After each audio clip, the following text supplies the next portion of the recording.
L'Eucharistie, qui est essentielle pour la vie chrétienne, doit toujours être le point culminant de toutes nos prières. Ainsi, unis à l'offrande du Christ au Père, nous pouvons nous aussi transformer nos croix libres et responsables en sacrifices d'amour pour Dieu et pour l'humanité.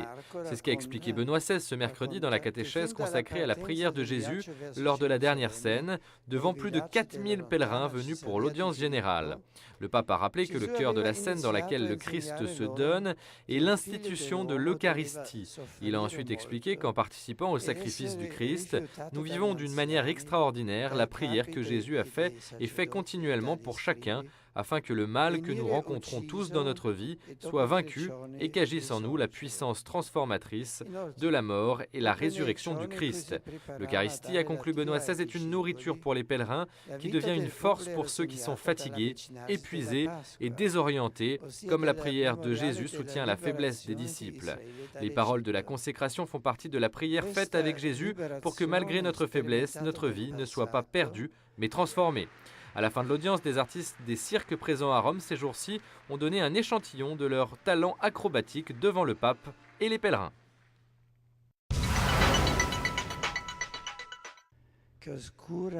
La crise économique s'enracine dans l'individualisme qui privilégie l'intérêt personnel au détriment du bien commun. En recevant les administrateurs locaux de la commune et de la province de Rome ainsi que de la région du Latium, Benoît XVI a souligné que les institutions doivent favoriser la prise de conscience que nous faisons tous partie d'une même réalité. Le pape a parlé de plusieurs problèmes concrets, la difficulté de trouver un logement, de trouver un travail pour les jeunes, la solitude de nombreuses personnes âgées, l'exclusion et la pauvreté qui se vivent dans de nombreux domaines. L'Église fait sa part avec les œuvres de charité, mais un soutien adéquat doit être fourni aux familles. Soutien fondé sur le mariage et l'affirmation d'une culture de la légalité pour donner des perspectives de travail et de vie aux jeunes, afin qu'ils évitent le mirage du gain facile. Une culture de la légalité qui soit aussi capable de prendre soin des nombreux migrants qui cherchent un avenir meilleur en Italie et dans la région du Latium. La vraie paix, c'est lorsque les droits des personnes sont respectés. Et elle se construit à travers la solidarité, la fraternité, la collaboration de tous en vue du bien commun. C'est ce qu'a souligné le pape Benoît XVI alors qu'il recevait au Vatican les dirigeants et les fonctionnaires de l'Inspectorat général de sécurité publique. C'est l'organisme italien qui collabore pour le maintien de l'ordre public sur la place Saint-Pierre et les zones environnantes. La présence du siège de Pierre est un trésor pour la ville de Rome et une source de fierté. Le pape les a donc remerciés pour leur travail de protection et de surveillance. Il a également noté que malheureusement la violence continuait de marquer le monde et a exhorté à travailler pour faire grandir une mentalité de paix, surtout chez les jeunes. Les relations de coopération et d'interdépendance entre les systèmes judiciaires des différents États ont été au centre du rapport du promoteur de justice du Vatican, Nicolas Picardi, lors de la cérémonie d'ouverture de l'année judiciaire de l'État de la Cité du Vatican. La messe, dans la chapelle du gouvernorat, a été célébrée par le secrétaire d'État, le cardinal Tarcisio Bertone. Dans son rapport, l'avocat Picardi a noté entre autres choses que la coopération internationale est jusqu'à présent très étroite dans le champ procédural. Toutefois, les procédures souhaitables sont beaucoup plus rapides en vertu des conventions internationales et des accords sur l'assistance judiciaire internationale. Le promoteur de justice a souligné l'efficacité des contacts étroits au niveau international entre les différentes forces de police pour prévenir et combattre le terrorisme avec la participation active de l'État du Vatican. Samedi matin, Benoît XVI a reçu le président du Conseil des ministres de la République italienne, Mario Monti. Au cours de cet entretien cordial, ils ont abordé les questions concernant la situation sociale en Italie et l'engagement du gouvernement dans la vie du pays, ainsi que de l'Église catholique.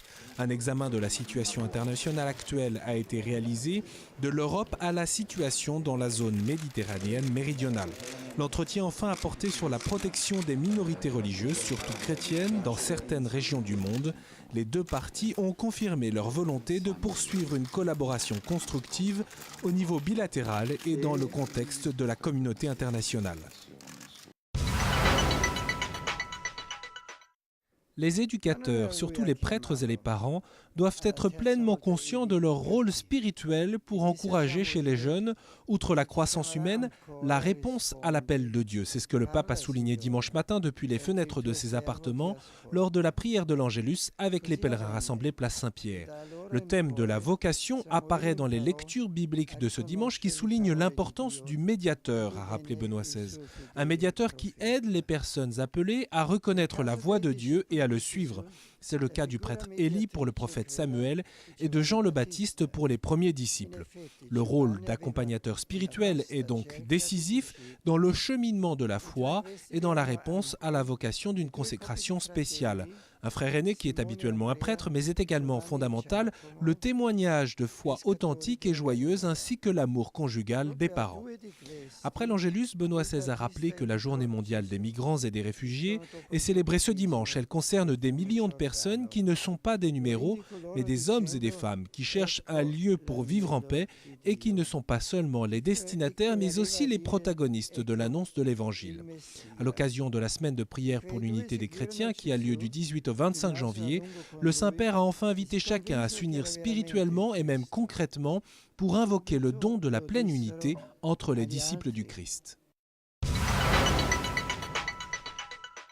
Bonjour, si l'on parle le plus souvent dans cette chronique d'événements récemment intervenus au Vatican, je voudrais vous parler cette fois-ci d'un événement qui devrait très prochainement avoir lieu, à savoir la fin du long processus de reconnaissance officielle par l'Église d'un mouvement catholique, ou plutôt d'une communauté, le chemin néocatéchuménal, avec plus de 40 000 communautés à travers le monde, dans plus de 900 diocèses et pas moins de 70 séminaires. Le chemin néocatéchuménal reste pourtant peu connu en France, où il est bien présent. Cette communauté qui propose un itinéraire de formation chrétienne est née dans la banlieue pauvre de Madrid, en Espagne, dans les années 60.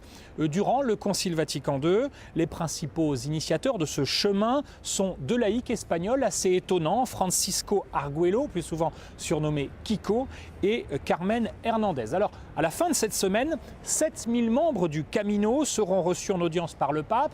Lors de cette nouvelle audience, Benoît XVI enverra en mission à travers le monde de nombreuses familles. Cette audience devrait aussi donc être l'occasion d'annoncer officiellement que le Vatican, après un examen attentif par plusieurs dicastères de la curie romaine, a décidé de valider les célébrations de la communauté, reconnaissant aussi très certainement certaines particularités liturgiques du chemin. Après l'approbation définitive des statuts en 2008, après la validation doctrinale de son directoire catéchétique, c'était fin 2010, le chemin néocatéchuménal devrait donc voir ainsi la fin d'un processus qui aura duré 10 ans. Certains ont reproché au chemin de faire bande à part dans les paroisses ou encore d'avoir une liturgie propre qui ne suivait pas toutes les règles de l'Église. Les plus traditionnalistes voient les néocates comme de dangereux progressistes et les plus progressistes y voient une armée de conservateurs aux ordres du pape. Facile donc, vous l'avez compris, de tomber dans la caricature, mais on a préféré à Rome, ici, faire quelques rappels à l'ordre liturgique, en insistant aussi sur l'importance d'une collaboration des communautés avec les évêques locaux. Et puis on sait aussi à Rome que le chemin néocatéchuménal est un lieu de catéchèse et d'évangélisation, un vivier de vocation et surtout un lieu de découverte de la foi pour de très nombreux adultes et jeunes à travers le monde. Le pape, vous l'avez compris, après avoir légèrement corrigé le chemin, entend donc l'encourager. Je vous dis à la semaine prochaine.